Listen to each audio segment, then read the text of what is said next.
सबभन्दा पहिला हामी कुरा गरौँ इन्टर्नल कन्ट्रोल सिस्टम भनेको के हो त? आन्तरिक नियन्त्रण प्रणाली एउटा त्यो प्रणाली हो जसले संस्थाको आर्थिक मात्र होइन हरेक पक्षलाई नियन्त्रण गर्नका लागि प्रयोग गरिन्छ।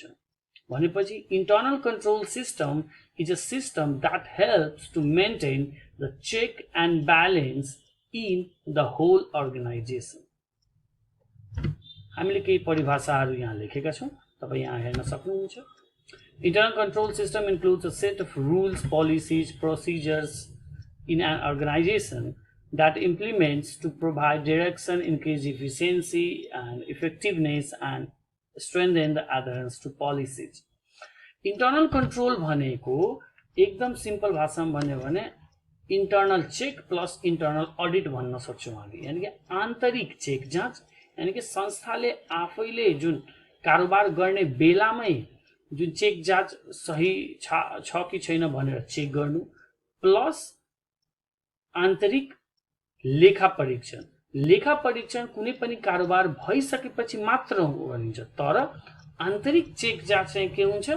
हाम्रो कारोबार हुने बेला नै at the time of the transaction यो चेक जाँच हामीले गर्नुपर्छ, जसले कुनै पनि कारोबार गलत नहोस्, कुनै पनि कारोबारको प्रभाव नकारात्मक नआओस् भन्ने हिसाबले आन्तरिक चेक जाँच गरिन्छ। र यदि कुनै गल्ती भयो भने पुनः त्यो नदोहोरियोस् भनेर हामीले आन्तरिक रूपमा लेखा परीक्षण गर्नुपर्ने हुन्छ। समग्र आन्तरिक लेखा परीक्षण र आन्तरिक चेक जाँचको समष्टिगत रूपलाई नै हामी आन्तरिक नियन्त्रण प्रणाली भन्छौँ। अगाडि बढौँ है। किन चाहियो त? Why internal control system? आवश्यकता के छ त? यसको मुख्य 3 वटा मात्र आवश्यकता हुन्छ जुन विश्वव्यापी रूपमै सबैले पालना गर्नुहुन्छ या सबैले अग्री गर्नुभएको छ। 3 वटा मुख्य कारण छ र अन्य पनि छन्। फर्स्ट, रिलायबल फाइनान्शियल रिपोर्ट्स, भरपर्दो वित्तीय प्रतिवेदन। इन्टर्नल कन्ट्रोल सिस्टम भएको संस्थाको चाहिँ फाइनान्शियल रिपोर्टहरू, वित्तीय प्रतिवेदनहरू जहिले पनि भरपर्दो हुन्छ भन्ने कुरा विश्वव्यापी रूपमै मानिएको छ। दोस्रो, इफेक्टिभ एन्ड इफिसिएन्ट अपरेसन, प्रभावकारी तथा कुशल सञ्चालन जहिले पनि प्रभावकारी र कुशल बनाउनलाई, कस्ट इफेक्टिभ बनाउनलाई, खर्चलाई कटौती गर्नलाई, नाफालाई अझ राम्रो गर्नलाई, ग्राहकलाई सन्तुष्टि प्रदान गर्नलाई इन्टर्नल कन्ट्रोल सिस्टम जहिले पनि हाबी हुनुपर्छ। र तेस्रो र अन्तिम, कम्प्लायन्स विथ ल, कानुनको पालना कसरी गरिन्छ? जब कानुनबाट बनाइएको विभिन्न नियमहरू, विभिन्न ऐनहरू, विभिन्न निर्देशिकाहरूको पालना हुन्छ अनि मात्र हामी भन्छौँ कुनै कारोबार लसँग कम्प्लाई गरिरहेको छ। यानी कि internal control system always pressurizes every individual of an organization to go along the rules and regulations let down. जे पनि कानुनहरू बनाइएको छ त्यसको पालना गरेर मात्र कुनै पनि कारोबार गर्नुपर्छ भन्ने आशय चाहिँ इन्टर्नल कन्ट्रोल सिस्टमको हुन्छ। केही अन्य आवश्यकताहरू पनि छन् जुन एकदम साधारण छन्, हामी हेर्दै जाउँ। सेफ्टी अफ एसेट्स, सम्पत्तिको सुरक्षा। सबै कुरा राम्ररी चल्यो भने मात्र न सम्पत्तिको सुरक्षा हुन्छ, नत्र भने हुन सक्दैन। अर्को, प्रिभेन्सन अफ फ्रड्स, इरेगुलारिटिज, हिनामिना नियन्त्रण गर्नमा, कुनै किसिमको गलत नहोस्, कुनै किसिमको चोरी नहोस्, त्यसलाई रोक्नलाई पनि इन्टर्नल कन्ट्रोल सिस्टमको ठुलो भूमिका हुन्छ। Maintenance of scientific expenditure system भन्छौँ हामी, वैज्ञानिक खर्च प्रणाली व्यवस्थित गर्न। अब इन्टर्नल कन्ट्रोल सिस्टम भयो भने खर्चमाथि हामी नियन्त्रण गर्न सक्छौँ, नत्र भने जथाबाही लथालिङ्ग तरिकाले खर्च गरियो भने संस्था जीवित रहन सक्दैन। फलो डेडलाइन, समयबद्धताको पालना गर्न। इन्टर्नल कन्ट्रोल सिस्टमले के भन्छ? हरेक कार्यको आफ्नो एउटा समय अवधि हुन्छ, त्यो समय अवधिभित्र नै त्यसलाई सम्पन्न गर्नुपर्ने हुन्छ। अब हामीले पहिला नै कुरा गऱ्यौँ इन्टर्नल कन्ट्रोल सिस्टम, आन्तरिक नियन्त्रण प्रणाली चाहिँ आन्तरिक चेक जाँच र आन्तरिक लेखा परीक्षणको सम हो, समष्टिगत रूप हो। भनेपछि यी दुईटै बीचमा, इन्टर्नल चेक र इन्टर्नल अडिटको बीचमा के सिमिलारिटिज, समानता र के डिफरेन्सेस, फरक छन् त, त्यो कुरा चाहिँ हामी हेरौँ। यहाँ एकदम साधारण कुरा छ, सिमिलारिटिजमा हेरौँ। यी दुवै चाहिँ के छ? इन्टर्नल कन्ट्रोल सिस्टमका कम्पोनेन्ट्स हो, तत्त्वहरू हुन्।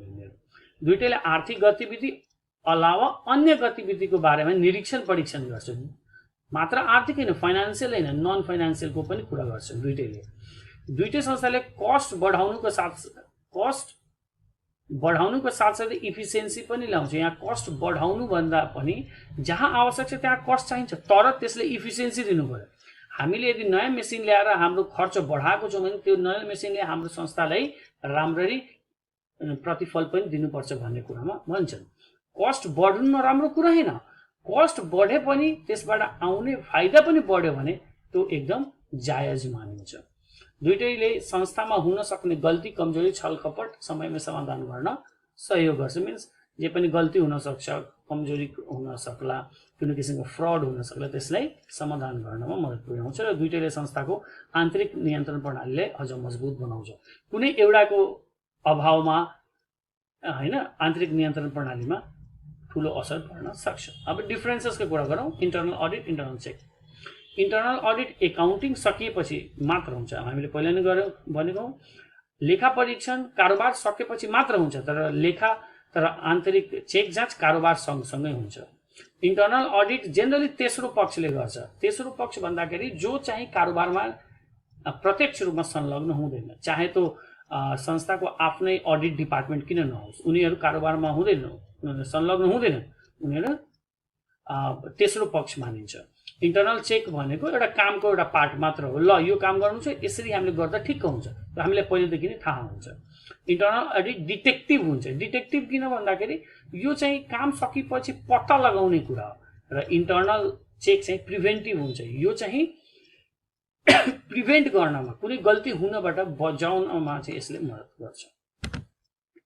टाइप्स अफ इन्टरनल कन्ट्रोल गर्ने हो भने किसिम के हुन्छ, दुईटा हामीले भर्खर मात्र कुरा पनि गऱ्यौँ, प्रिभेन्टिभ र डिटेक्टिभ। प्रिभेन्टिभ भनेपछि हामीले जुन नीति निर्माण गरेछौँ त्यसको अनुसारले काम गर्दा के हुन्छ, काम गर्दा नै गल्ती हुने चान्सेस, सम्भावना कम हुन्छ। तर दोस्रो डिटेक्टिभ भनेपछि काम भइसकेको छ र यो अब काम भइसकेपछि अनि हामी हेर्दा ल यहाँ त यो गल्ती भयो भनेपछि अब अगाडि भविष्यमा गरिने कामको लागि चाहिँ यसले मद्दत पुर्याउँछ। तर यी दुवै मध्ये भन्ने भने प्रिभेन्टिभ मेथड, पहिलो मेथड चाहिँ राम्रो हुन्छ। र प्रोभिजन्स के व्यवस्थाहरू गरिएका छन् त इन्टरनल कन्ट्रोल सिस्टममा हाम्रो नेपालमा भन्ने हो भने यसले दुई लेभलमा हामी हेरौँ। पहिलो पोलिसी लेभल प्रोभिजन हैन, पोलिसी नीतिगत व्यवस्थाहरूमा के छन्। अब बैंक वित्तीय संस्थाहरू बाफिया अनुसार चल्नुपर्छ हैन, bank and financial institution act जुन छ हाम्रो 2000 हैन, त्यो छ। अर्को हाम्रो एनआरबी एक्ट छ, एनआरबी युनिफाइड डाइरेक्टिभ छ हैन। एनआरबी एक्ट हाम्रो नेपाल राष्ट्र बैंक एनआरबी को के भन्छ युनिफाइड डाइरेक्टिभ अनुसार हामीले गर्नु पर्यो। बैंकले आफ्नो मात्र internal manual, internal policy, bank म्यानुअल्सहरूको तयार गरी त्यसको पालना गर्नुपर्छ। कर्पोरेट गभर्नेन्स पालना गर्नुपर्छ। संस्थागत सुशासन ऐनलाई आधार मानेर संस्थाले आफ्नो पनि एउटा संस्थागत सुशासन नीति बनाउनु पर्छ र त्यो सबै कुरा चाहिँ पालना गर्नुपर्ने हुन्छ।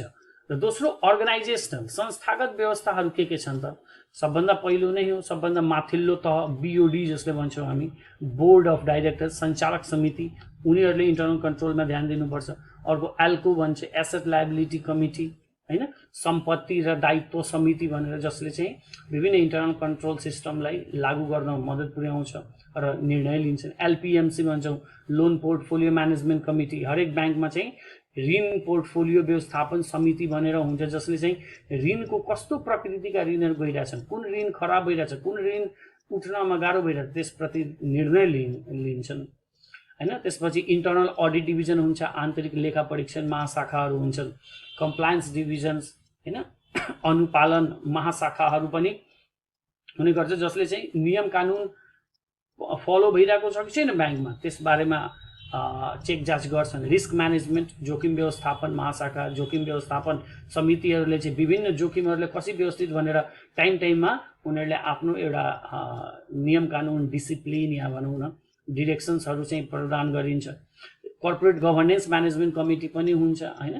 कर्पोरेट गभर्नेन्स पोलिसी अन्तर्गतमा चाहिँ संस्थागत सुशासनको व्यवस्थापन गर्ने समिति हुन्छ, अडिट कमिटी हुन्छ हैन। लेखा परीक्षण समिति हुन्छ जसले डाइरेक्टली बीओडी र सीईओ लाई मात्र रिपोर्टिङ गर्छ, उनीहरूले पनि इन्टरनल कन्ट्रोल सिस्टमलाई लागू गर्नमा र व्यवस्थापन गर्नमा मद्दत पुर्याउने गर्छ।